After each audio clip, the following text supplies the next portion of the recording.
What actions would you take if the one individual you were never meant to desire gazed at you with such intensity? The question coiled within my thoughts, persistent, alluring, and undeniably forbidden. Yet, I found myself unable to shake the thought from my mind. It began with a fleeting look. Not the kind you offer your stepson as he strolls into the kitchen. His eyes still heavy with sleep and his hair in delightful disarray after a late night. Not the kind that comes from laughter that feels just a bit too enthusiastic. His gaze lingered for a heartbeat longer than necessary. This was unlike anything else. This was insatiable. Perhaps I ought to have turned my gaze elsewhere. However, I chose not to. That fateful night, the silence in the house was palpable. My husband, William, was off on yet another business trip. His third one this month. The justifications were becoming increasingly tenuous. The absences have extended. I had ceased my inquiries. The quiet that enveloped us spoke volumes in its stillness. That remained within him. James, my beloved stepson. At 22. She was a vision of lean muscle and untamed vitality, with a smile that could thaw the coldest heart and eyes that ignited a fire I dared not acknowledge. He had been a part of our lives since he was just 16, following the tragic passing of his mother, William's first wife. Cancer. Swift and merciless. I endeavored to become the person he desired. A constant companion, a confidant, a nurturing soul. Yet, on that fateful night, everything transformed. As I settled into the cozy embrace of the couch, a glass of wine in hand, I found myself feigning interest in a forgettable romantic comedy playing softly in the background. The soft glow of the television cast gentle shadows on the walls, while the sweet aroma of vanilla from the candle I had lit filled the air. A little something delightful to take my mind off the solitude. Suddenly, the sound of his footsteps reached my ears. Subdued. Intentional. James stood in the doorway, his shirt absent, droplets of sweat shimmering on his chest from the intense workout he had just completed. His sweatpants rested enticingly on his hips, leaving my throat parched with anticipation. Refrain from looking. Do not even think about glancing over. However, I did. He ran his fingers through his tousled dark hair, a gesture filled with both frustration and allure. His biceps flexed with the movement, accompanied by a smirk. It seems you're burning the midnight oil. Restlessness kept me awake, I whispered, drawing my gaze back to the flickering screen. He chose to stay. Instead, he approached with a magnetic pull. The warmth of his presence enveloping me as he settled onto the couch beside me. Uncomfortably near. Exceedingly intimate. The scent of him enveloped me. The crisp scent of perspiration mingled with the subtle trace of his cologne, evoking a primal and masculine allure. My pulse quickened, betraying my composure. "Are you all right?" he inquired, his voice barely above a whisper. "Very well." I savored a delicate sip of the rich wine, yearning for a creative outlet to engage my hands. A moment of stillness. I have something important to share with you." The manner in which he expressed it sent a delightful flutter through my stomach. Earnest, apprehensive. I turned to him, and in that moment, I caught a glimpse of something extraordinary. The way his gaze lingered on my lips. The way his breath caught in his throat. His fingers twitched, as if yearning to bridge the distance between us. "Heavenly Father, could you please clarify what you are referring to?" I murmured softly. He swallowed hard, his throat tightening as his Adam's apple bobbed with the effort. "I have yet to experience a romantic relationship." The confession lingered in the air, thick and oppressive. "Close your eyes for a moment." "Excuse me? I'm 22, he murmured, his hand brushing over his face in a moment of contemplation. "And I've never, untouched." My stepson had yet to experience intimacy. His gaze was intense, as if I were the solution to a profound longing within him, igniting a thrill in me that I couldn't help but resent. "James." I began to speak, but he interrupted me. "I don't want just any girl," he said, his voice gravelly. "I desire for it to hold significance." My heart raced with fervor. "Rest assured, love will find its way to you. I have already taken care of that." The breath escaped me. His hand sought mine, fingers intertwining with a gentle yet firm touch, roughened and invitingly warm. I can't express how long I've yearned for this moment. Every logical instinct urged me to retreat, to dismiss it with a chuckle, to remind him, and to remind myself, that this was not right. Yet, as his thumb glided over my knuckles, slow and sensual, a shift within me occurred, breaking through my composure. I ought to have declined. I ought to have fled. Yet, when his lips finally found mine, heated, insistent, exquisite, I surrendered completely. And that was the moment I shattered it all. The kiss intensified, his fingers weaving through my hair, drawing me nearer as if his very existence depended on it. I surrendered to him, my body revealing its secrets with each trembling breath. His touch ignited a blaze within me, his mouth was temptation personified, and when he murmured, "Please," against my lips, I surrendered completely, uttering yes and oh God, it was pure electricity. His hands, initially hesitant, became more daring. My skin ignited at his touch, each caress of his fingers igniting a fire that coursed through my veins. He was filled with longing, a captivating beauty in his desire, and when he finally, well, not just yet. For this is the moment where the tale truly unfolds. Here's the moment I reveal how a single reckless, intoxicating night unraveled my marriage, shattered my family, and transformed my life forever. Allow me to give you a fair warning. The conclusion will take you by surprise. My name is Miriam Carter, and by the time I reached the age of 42, I had long since relinquished any hope of finding true happiness. It's not something that would have been easily anticipated. At first glance, my life appeared to be one that others would covet. A sprawling suburban residence, a thriving partner by my side, and a flawless smile that served as my shield. Yet, hidden behind the meticulously crafted facade, I was suffocating. I haven't always been this way. Once I was the girl who envisioned her dreams in vibrant hues. I immersed myself in art history during my college years, dreaming of a life spent in galleries and exploring the globe. Then the truth settled in. Amidst the weight of student loans, the looming specter of a recession, and the gradual, stifling urge to find stability, it was at that moment I encountered William. A union forged not from passion but from practicality. Miriam Carter exuded an appealing charm, embodying a polished and sophisticated allure typical of the corporate world.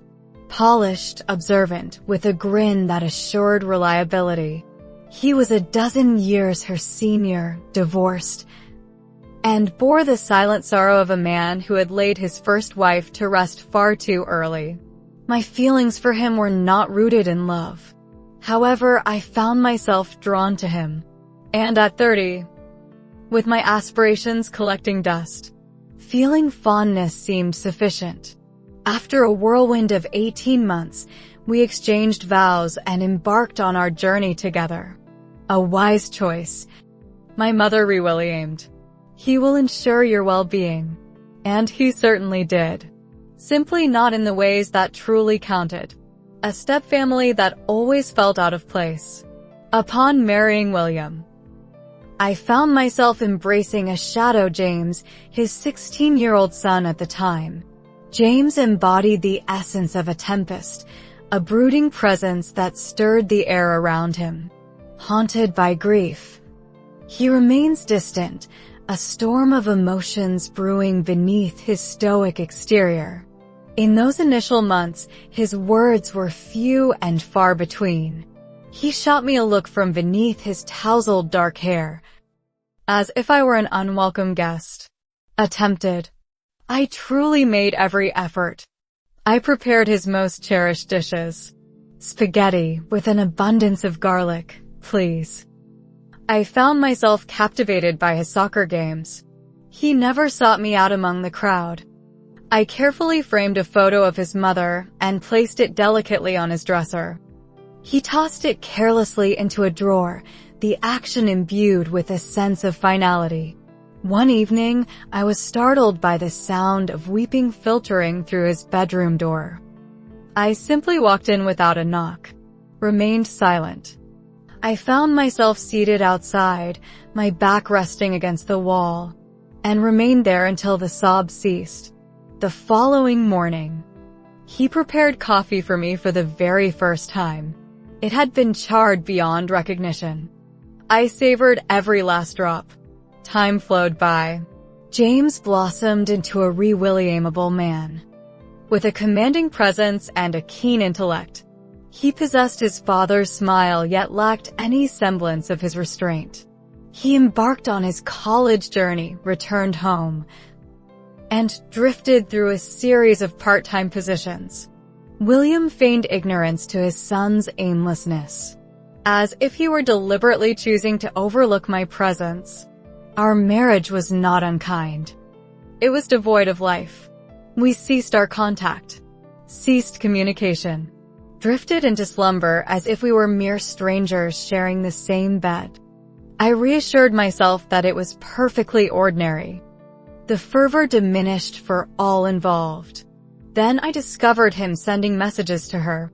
Last night lingers in my thoughts, an enchanting memory that refuses to fade. He asserted it was a coworker. Error. I found it hard to trust his words. What options were available to me? Depart. Begin anew at 42 with a blank slate. Thus, I chose to remain. Evening 8. That fateful night when everything transformed. He returned home in the late hours, the scent of beer mingling with the warmth of summer lingering around him. His t-shirt hugged his chest tightly. As I stood at the sink, rinsing a delicate wine glass, I felt his presence behind me as he reached for a refreshing glass of water. His chest grazed my back. Stilled. He did as well. For one fleeting moment. The atmosphere surrounding us was electric. With a quiet murmur of apology, he turned and walked away. Yet his gaze remained fixed. For the first time in years, I experienced the profound sensation of being truly seen, the revelation that shattered my world. I have yet to experience a romantic relationship. When James confessed that he was a virgin, I should have brushed it off with a laugh. She playfully teased him, utilized the maternal card. Yet, the intensity of his gaze upon me, as if I possessed the key to a longing heart's plea, unraveled me. For years, no one had gazed at me with such intensity. Not William. Not just anyone. As his fingers delicately traced my wrist, silently inquiring, I found myself making the choice that would lead to our downfall. Allow him to proceed. Why you empathize with her, even if it fills you with self-loathing? It seems you are forming an opinion about me at this moment. I perceive it in the stillness. How could she possibly? What sort of woman engages in such behavior? However, let me share a reality with you. All I desired was James. I longed to experience the warmth of desire. I aspire to transcend being merely a placeholder in my own existence. In that moment, as his lips met mine after 10 long years, a spark ignited within me, awakening a sense of vitality I thought I had lost forever.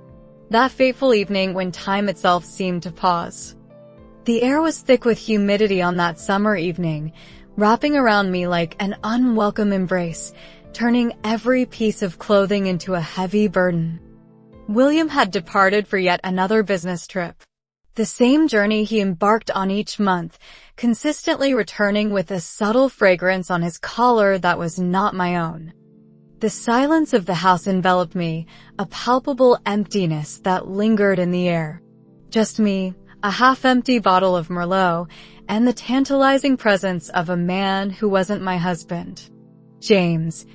He had exhibited a distinct change throughout the week. Heightened passion. More engaged. Lingering in doorways, their presence brushing against me in the hallway. His gaze lingered a moment too long on my bare legs as I stretched out on the couch. I assured myself that I remained oblivious. We gathered around the kitchen table, the air thick with anticipation as we engaged in a spirited game of cards. A rather foolish drinking game he had picked up during his college days. Strip poker would certainly add an element of excitement, he quipped, a playful smirk dancing on his lips as he took a sip of his beer. I let out an exasperated sigh. One can only dream. Yet my heart raced, because he wasn't truly joking. His fingers danced on the table, a restless rhythm that spoke volumes. The way his gaze deepened as I traced my lips with the wine was utterly captivating. And then, he was unfaithful. With intention. That was absurd, I chuckled as I confronted him. Are you certain? His voice lowered, carrying a gravelly intensity. Perhaps it's the thought of defeat that doesn't sit well with you. I extended my hand toward his cards. He tenderly grasped my wrist. His hold was gentle. However, it wasn't overly loose either. His thumb, oh, that thumb, caressed the tender skin beneath my palm in slow, intentional circles. The atmosphere surrounding us became charged with unspoken tension. Neither of us made a single move. Then her voice was barely above a whisper. Please urge me to cease. I did not. His lips met mine in a swift, electrifying moment that left no room for thought. Yearning. Starving for something delicious. The kiss was tender and filled with warmth. Exuded a soft tenderness. It was a declaration. Every inch of desire, raw and unrestrained. His hands wove through my hair, and a moan of pure pleasure escaped my lips. I ought to have distanced myself from him.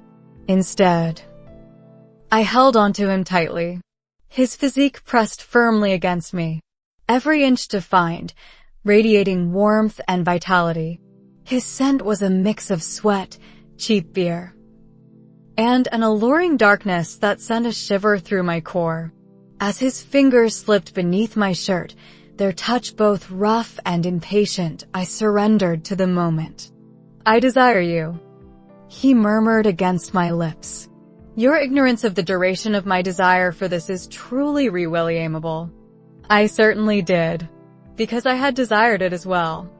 The kitchen counter pressed against my back as he effortlessly lifted me onto it, sending the wine glass tumbling to the floor. It broke into countless pieces on the floor. Neither of us seemed to mind. His lips glided down my neck, teeth grazing my pulse point, and I tilted my head back with a soft gasp. His hands, oh, those hands, roamed my body with a familiarity that felt as if he had etched every curve into his very soul. I've contemplated this, he confessed, his voice tinged with emotion. Each evening. The revelation ought to have filled me with dread. For the first time in years, I experienced the profound sensation of being truly seen. The revelation that shattered my heart. I have yet to experience a romantic relationship. When James confessed to being a virgin, I could have easily laughed it off, teased him, and played the nurturing role. Yet, the intensity of his gaze, as if I were the key to a long-sought wish, unraveled me completely. Because it had been years since anyone had gazed at me in such a way. Not William. Not just anyone. As his fingers delicately traced my wrist, a silent question hung in the air, and in that moment, I made the choice that would lead to our undoing. Allow him to proceed. What is it about her that resonates with you, even when you struggle with your own feelings? It seems you are forming an opinion about me at this moment. The quiet whispers it to me. How could she possibly? What sort of woman would behave that way? However, the reality is this. All I desired was James. I longed for a sense of desire. I aspired to transcend the role of a mere placeholder in my own narrative. As his lips met mine for the first time in 10 years, a rush of vitality coursed through me. The evening when time stood still. The air was thick with humidity on that summer evening, turning every piece of clothing into an unwelcome burden. William had departed for yet another business trip. The same routine he followed each month, consistently coming back with a subtle fragrance on his collar that didn't belong to me. The silence of the house enveloped me, a profound emptiness lingering in the air. Just me, a half-empty bottle of Merlot, and the tantalizing presence of a man who wasn't my husband. James. He had exhibited a distinct change throughout the week. Heightened intensity. More engaged. Lingering in doorways, their presence brushing against me in the hallway. His gaze lingered a moment too long on my bare legs as I stretched out on the couch. I assured myself that I remained oblivious. We gathered around the kitchen table. The air thick with anticipation as we engaged in a lively game of cards. A rather foolish drinking game he had picked up during his college days. Strip poker would certainly add an element of excitement, he quipped, a playful smirk dancing on his lips as he savored his beer. I let out an exasperated sigh. One can only dream. Yet, my heart raced, because he was being quite serious. I noticed it in the way his fingers drummed against the table, filled with an unmistakable restlessness. The way his gaze deepened as I traced the wine from my lips was utterly captivating. And then, he betrayed her trust. With intention. That was absurd, I chuckled, playfully challenging him. Are you certain? His voice lowered, carrying a gravelly intensity. Perhaps it's the thought of defeat that doesn't sit well with you. I extended my hand toward his cards. He tenderly grasped my wrist. His hold was gentle. However, it also wasn't overly loose. His thumb, oh, that thumb, caressed the tender skin beneath my palm in languid, intentional circles. The atmosphere surrounding us became charged with unspoken tension. Neither of us made a single move. Then her voice was barely above a whisper. Please urge me to halt. I did not. His lips met mine in a swift, unexpected moment that left me breathless. Yearning. Starving for something delicious. The kiss was tender and filled with warmth. Exuded a tender warmth. It was a declaration. All desire and longing, a fervent yearning waiting to be unleashed. His fingers wove through my hair, and a soft moan escaped my lips, a sound of pure delight. I ought to have distanced myself from him. Instead, I held onto him tightly. His physique pressed firmly against me, every inch defined, radiating warmth and vitality. His scent was a mix of sweat and inexpensive beer, intertwined with a deeper, masculine aroma that sent a shiver through my core. As his fingers slipped beneath my shirt, their touch both rough and impatient, I surrendered to the moment. I desire you, he murmured against my lips. You have no idea how long I've yearned for this moment. I certainly did. Because I had desired it as well. The kitchen counter pressed against my back as he effortlessly lifted me onto it, sending the wine glass tumbling to the floor. It fractured and fell to the ground, scattering into pieces. Neither of us was concerned. His lips glided along my neck, a teasing brush of teeth against my pulse, causing my head to tilt back in a breathless gasp. His hands, oh, those hands, traced every curve of my body as if he had committed it to memory in the depths of his fantasies. I've contemplated this, he confessed, his voice trembling with emotion. Each evening. The revelation should have filled me with dread. The caption, "For how long did you believe you could remain concealed?" The message arrived at 2:37 a.m. I lay wide awake, ensnared in the sheets, my body still resonating with the echoes of James's touch from hours before. William lay beside me, lost in his oblivious slumber, his soft snores filling the quiet space. Suddenly, my phone illuminated the room. Unfamiliar caller. You have a mere 24 hours to reveal your feelings to him, or I shall. Included was yet another photograph. James pinned me against the hallway wall, my head tilted back, his lips trailing along my throat.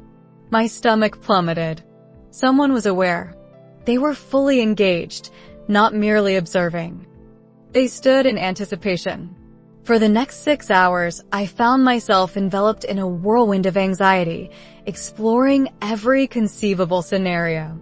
The person next door, Mrs. Wilkins, ever the vigilant observer, often found herself gazing through her blinds whenever James's car lingered beyond the usual hour.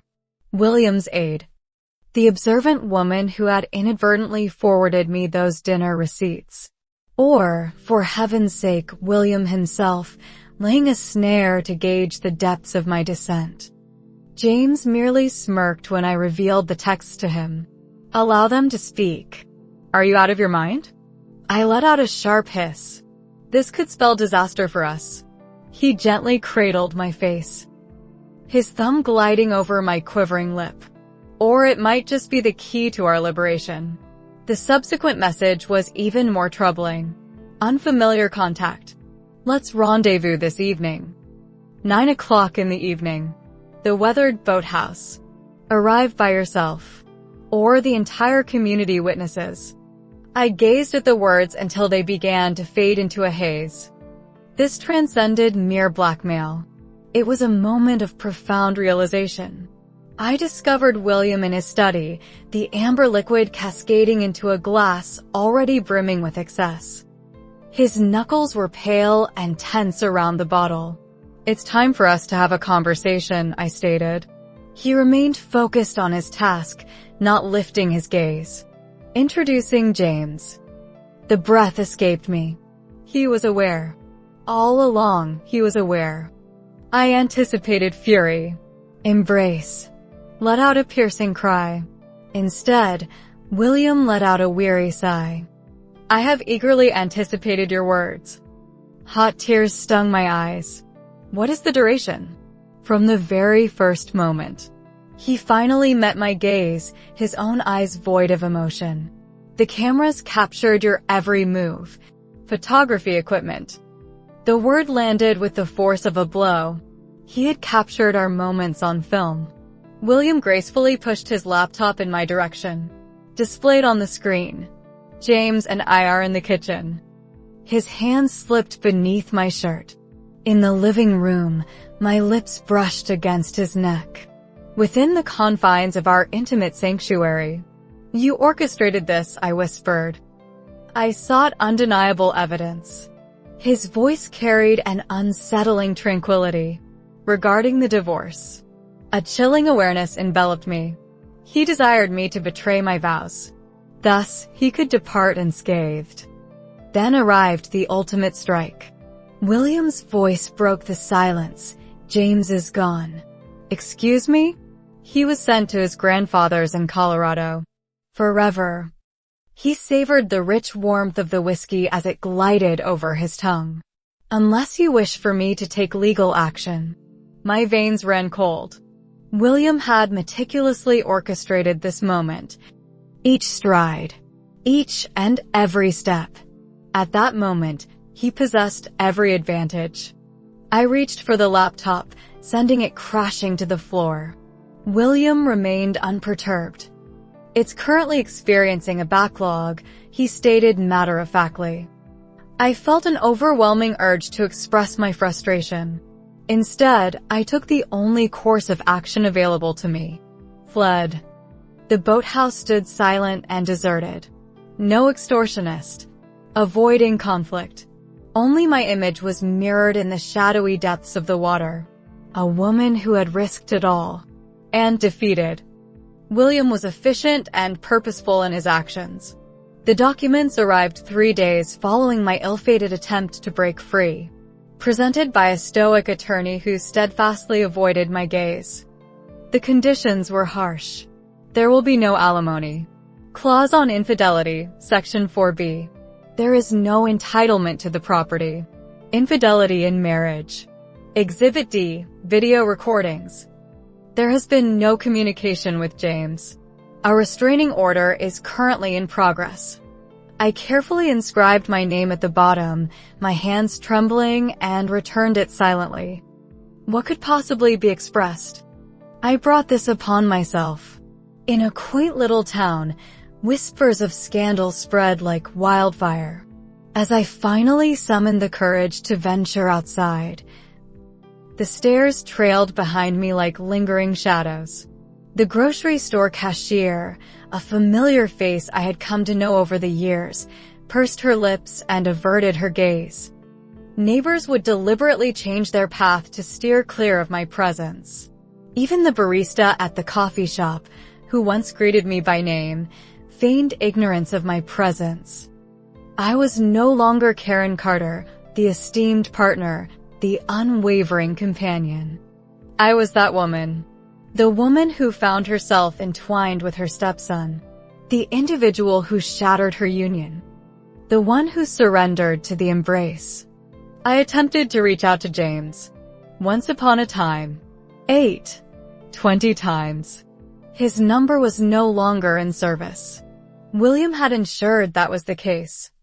The last time I laid eyes on him, he was consumed by fury, untamed, and vowing he would discover a path back to my heart. However, that was prior to his father issuing a dire warning of impending legal devastation. Before he was sent away to Colorado. Before he understood that I wasn't worth the price he had to pay. On a frigid November night, I made my way to the lake. The very spot where William and I once took James fishing all those years ago. The water appeared as a deep, inky black. Infinite. I found myself at the brink, my toes gripping the weathered wood of the dock beneath me, and wept, lamenting the path my desires had taken me down. Would anyone truly be interested? Suddenly, a gentle vibration stirred in my pocket, drawing my attention. A solitary message from an unfamiliar number. Refrain from doing that. The identity of the sender remains a mystery to me. However, I paused. Ultimately, everything turned out just fine. As the first light of dawn crept through the curtains, I stirred from my slumber. I relocated to a new state. I have updated my name. I accepted a position at a bookstore, a place where my history remained a secret. There are still evenings when James graces my dreams. His hands, his mouth. The way he gazed at me as if I were the sole focus of his universe. Yet, the truth lingers in my mind. I was never the tale of his heart. I was merely his act of defiance. He belonged to me. Longing is an all-consuming flame. Envelopes you in warmth. Excites you. And if you're not cautious, it could lead to a life filled with regret. A year later, a postcard found its way to me. There is no return address provided. Only 3 words penned in a recognizable hand. Did it truly hold value? I chose not to respond. Yet, beneath the surface, the answer is already a resounding no. James's future life unraveled through a tapestry of sharp, unyielding consequences, set in motion the instant his father made the decision to send him away. Deprived of his financial security, his standing in society, and the bond with the woman he believed was his everything. He arrived in Colorado, eyes shadowed with anger. Collapsing onto his grandfather's couch in a small mountain town where whispers of his disgrace echoed before he even set foot off the bus. The murmurs trailed behind him like ethereal specters. That is the young man who had an affair with his stepmother. The individual responsible for shattering his family. And despite his attempts to wash away the haunting memories with whiskey and wild brawls, The reality clung to him as if it were an inseparable part of his being. His formerly enchanting smile had transformed into a disdainful sneer. His once unshakable confidence gave way to a simmering rage, leading to a series of job losses that ultimately reduced him to a life of manual labor, laboring beneath the scorching sun, wielding a hammer until his hands were raw and bloodied. Meanwhile, his father's attorneys ensured that he remained unable to reach out to Karen. It was of little consequence after the 5th. A series of unanswered letters dispatched to her former address, each one steeped in increasing desperation. I still love you. I never intended for this to unfold. I will find my way back to you, but she had already disappeared, slipping into a new existence where he was absent. The realization etched itself into him, taking something essential and leaving him empty until one fateful night, intoxicated and shaking in a motel room. After years of silence, he finally picked up the phone to call his father. With a quiver in my voice, I asked, "Why did you do this to me?" Exclusively for William as well. With a chilling certainty, she replied, "You brought this upon yourself," and in that instant, James grasped the full weight of her words. There was no chance for redemption, no sweeping reunion to mend the past, only the heavy, lingering burden of a mistake that would shape his destiny for all time. He ceased the struggle, abandoned his dreams, and allowed the years to shape him into a figure more hardened and distant. A man who floated through connections like a specter, unable to trust or embrace genuine closeness, perpetually anticipating the inevitable downfall. On an autumn evening, as the age of 30 approached, he stood outside a diner in a forgotten town, gazing through the window at a woman who bore a striking resemblance to Karen, stirring a familiar ache in his chest. For the first time in 10 years, he dared to ponder the question, what if I had chosen a different path? Yet the thought weighed heavily on him, so he lit a cigarette, pulled his collar up against the biting wind, and continued on his path. For some journeys only lead in one direction, and his had long since reached its end. This narrative unfolds as a poignant warning about the perilous nature of forbidden longing and the lasting repercussions of self-serving decisions. It demonstrates how fleeting passion can dismantle lives when rationality is cast aside for desire, showing that what starts as an exhilarating breach of boundaries frequently culminates in solitude and remorse. With Karen's journey demonstrating how emotional neglect in a marriage can create vulnerability to dangerous temptations but never justifies betrayal, while James's fate shows how youthful obsession and inexperience can be manipulated into lifelong damage. The narrative emphasizing that taboo relationships carry hidden costs far beyond physical pleasure, eroded trust, fractured families, and permanent stains on one's identity and social standing. With neither character emerging unscathed as Karen loses her marriage, home, and dignity while James loses his future and capacity for healthy relationships. The story underscoring how society harshly judges those who violate fundamental moral boundaries, particularly when power dynamics are unequal. The plot revealing how easily desire can mutate into obsession and how quickly secrets become weapons in the hands of those wronged. With William's cold revenge proving that some betrayals awaken a calculated cruelty even in previously indifferent partners. The tale warning that forbidden romances rarely end in mutual happiness, but rather in asymmetric destruction where the more vulnerable party, James, suffers disproportionately.